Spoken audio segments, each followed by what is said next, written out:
Venezuelan President Nicolas Maduro faced a leadership challenge this past week from former National Assembly President Juan Guaido. Now that Guaido has been recognized by a vast majority of the international community, we expect to see a turbulent transition occur in Venezuela over the coming months. Couple key metrics to watch for.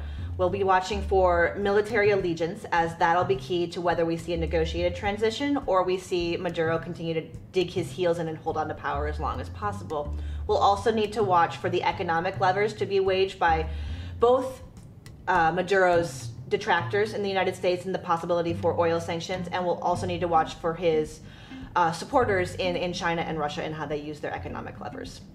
As Britain prepares to exit the European Union, the question remains of just how, and really just when, that's going to happen. On January 29th, the British Parliament will once again vote on a deal for Brexit. This deal will have amendments, but as we've seen, there's not a whole lot of substantial change from the last deal, which was resoundingly defeated in a vote just a couple of weeks ago. On the continent, European nations also can't really reach a consensus on just how they want to compromise with Britain. So at this point, while businesses and the citizenry wait for an answer, all we're really left with is more uncertainty. On January 30th, trade talks resumed between the United States and China at the highest levels.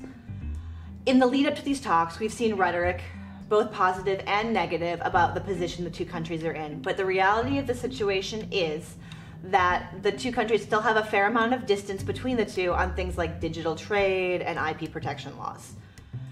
As we await any kind of progress in these talks and in this trade war, numerous sectors have vested interests in their progression. In particular, the United States agricultural sector has been hard hit by this trade war.